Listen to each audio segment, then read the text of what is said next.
తెలంగాణలో మున్సిపల్ ఎన్నికలలో జనసేన పార్టీ బీజేపీతో పొత్తున్నా లేకున్నా ఒంటరిగానైనా సరే పోటీ చేసి తీరుతామని చెప్పేసి బరాబర్గా చెప్తున్నారు తెలంగాణ రాష్ట్ర నాయకులు. అయితే దానికి అనుగుణంగానే మున్సిపల్కి సంబంధించి ఎలక్షన్ సంబంధించి కోఆర్డినేటర్లను కూడా జనసేన పార్టీ నియమించింది.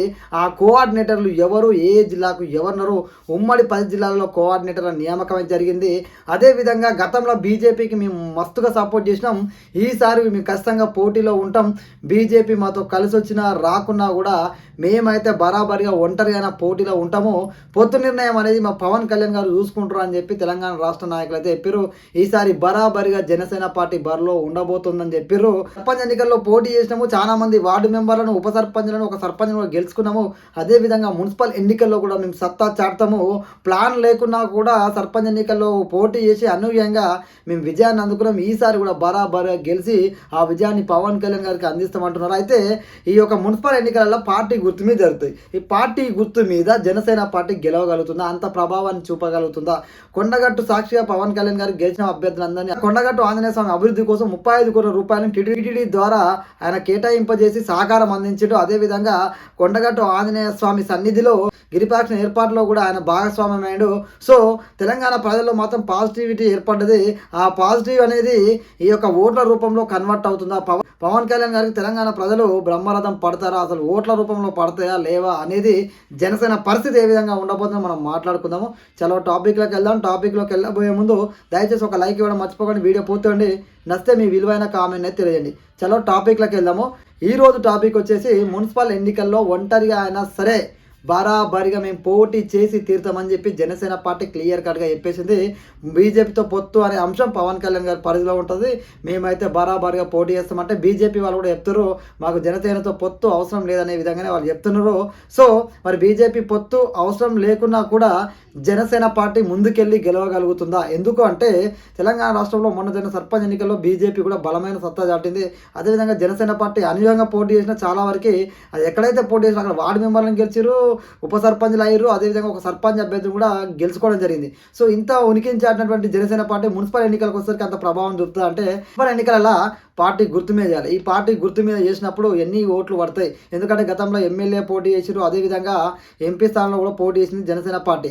అయితే ఎమ్మెల్యేగా పోటీ చేసినటువంటి 8 స్థానాలలో కేవలం ఒక్క స్థానం కూకట్పల్లిలో మాత్రమే బలమైన ఓటు బ్యాంకు రాబట్టింది. సో చాలా రోజు తర్వాత కొండగట్టు ఆంజనేయ స్వామికి పవన్ కళ్యాణ్ గారు తోడ్పాటు అందించడం, ప్రజల్లో ఒక సానుకూలత ఏర్పడడం, మన సర్పంచ్ ఎన్నికల్లో పోటీ చేసి అక్కడ కూడా రాణించడం ఖచ్చితంగా జనసేన పార్టీకి అనుకూలించే అవకాశం అయితే ఉంటుంది.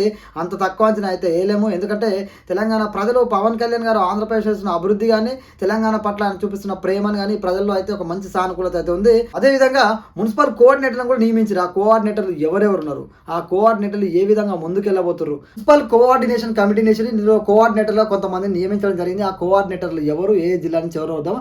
ముఖ్యంగా రంగారెడ్డి జిల్లా నుంచి తెలంగాణ రాష్ట్ర ఇన్ఛార్జి వర్యులు నేమూరి శంకర్ గౌడ్ గారు ఈ రంగారెడ్డి జిల్లా కోఆర్డినేటర్గా నియమించబడడం జరిగింది. అదేవిధంగా ఆర్కే సాగర్ గారు, మనందరూ తెలుసు మొగల్ రేకులు సీరియల్ ద్వారా వచ్చినటువంటి ఈ ఆర్కే సాగర్ గారు ఏమో గుమ్మడి కరీంనగర్ జిల్లాకి కోఆర్డినేటర్గా నియమించబడడం జరిగింది.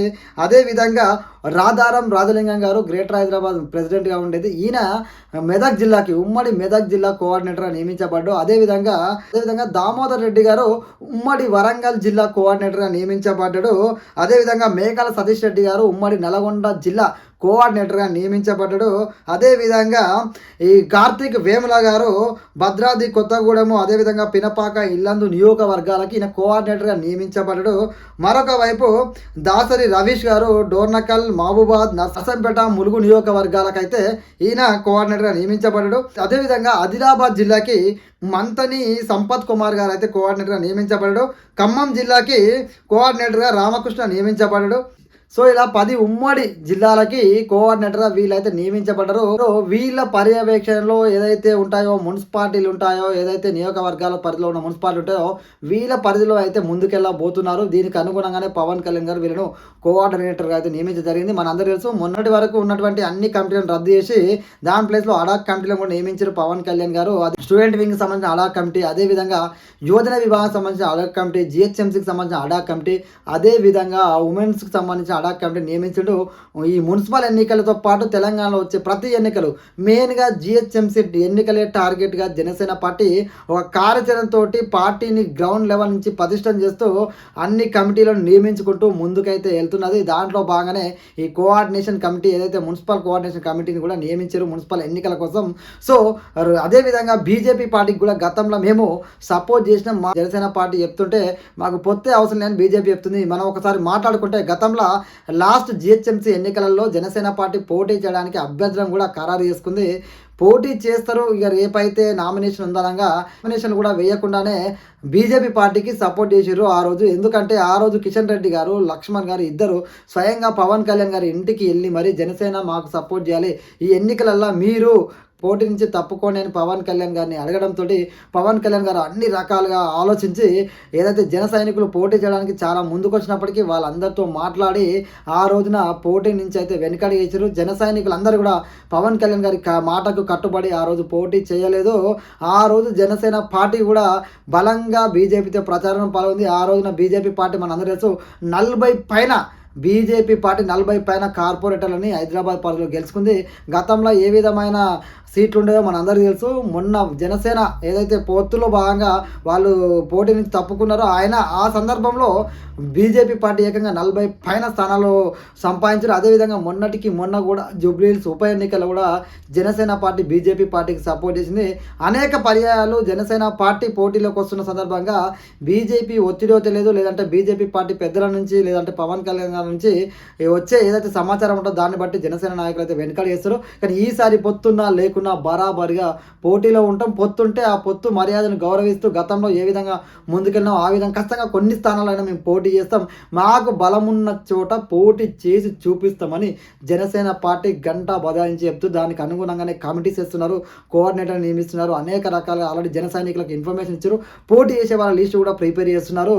కాబట్టి జనసేన పార్టీ ఎవరు వచ్చి ఆపినా కూడా ఆగేలాగా అయితే లేదు. మున్సిపల్ ఎన్నికలు అదేవిధంగా రానున్న జిహెచ్ఎంసీ ఎన్నికల టార్గెట్గా ప్రతి ఎన్నికల్లో జనసేన పార్టీ పోటీ చేయడానికి సిద్ధంగా ఉంది. జనసేన పార్టీ గుర్తు మీద ఈ ఎన్నికల్లో జనసేన పార్టీ మున్సిపల్ ఎన్నికల్లో ముందుకైతే పోతుంది. అయితే పార్టీ గుర్తు మీద జనసేన ప్రభావం చూపగలుగుతుందా అంటే గతంలో 8 స్థానాల్లో పోటీ చేసింది. ఎమ్మెల్యేలుగా కూకట్పల్లిలో దాదాపు 50,000 ఓట్ల పైచీలకు సాధించడం జరిగింది.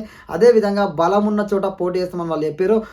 మొన్న కొండగట్టు సాక్షిగా పవన్ కళ్యాణ్ గారి సహకారం, సనాతన ధర్మం గురించి ఆయన మాట్లాడే విధానం, అదేవిధంగా తెలంగాణ పట్ల ఆయన ప్రతిసారి ఆంధ్రప్రదేశ్ గడ్డ మీద నిలబడుకు తెలంగాణ గురించి మాట్లాడడం, తెలంగాణ ప్రజల గురించి, తెలంగాణ ఉద్యమం గురించి, పోరాటం గురించి ఈరోజు జనసేన పార్టీ పెట్టడానికి కారణం కూడా తెలంగాణ పోరాట స్ఫూర్తి నుంచి అని చెప్పి ఆయన గతంలో అనేక పర్యాలు చెప్పిండు. కాబట్టి ఖచ్చితంగా మొన్నటి కొండగట్టు పట్టణ జనంలో మాత్రం ఆలోచనను రగిలించింది. పవన్ కళ్యాణ్ గారు ప్రాంతాలకు అతీతంగా మంచి చేస్తాడు, అభివృద్ధిలో అడిగేస్తాడని చెప్పి ప్రజలైతే అనుకుంటారు. ఖచ్చితంగా పార్టీ గుర్తు మీద గెలిచినా ఉన్న జనసేన పార్టీ ఈసారి అడిగేస్తే రేపటి రోజున మరింత ముందుకెళ్ళడానికి అయితే ఆస్కారం ఉంటుంది.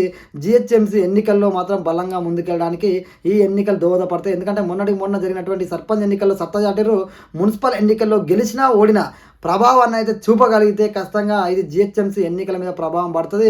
ముఖ్యంగా బీజేపీ మాకు పొత్తు అవసరం అంటారు కాబట్టి ఈ మున్సిపల్ ఎన్నికల్లో జనసేన కనుక ఒంటరిగా వెళ్ళి ప్రభావం చూపగలిగితే ఖచ్చితంగా బీజేపీ అయినా దిగి రావాల్సిందే. ఎందుకంటే జిహెచ్ఎంసీ ఎన్నికలు అనేది చాలా కీలకం ప్రతి పార్టీకి. సో జనసేన పొత్తు అనేది కూడా అంతే కీలకం అయితే కాబోతుంది. సో మీ అభిప్రాయాన్ని కూడా కామెంట్లో తెలియజేయండి. జై హింద్.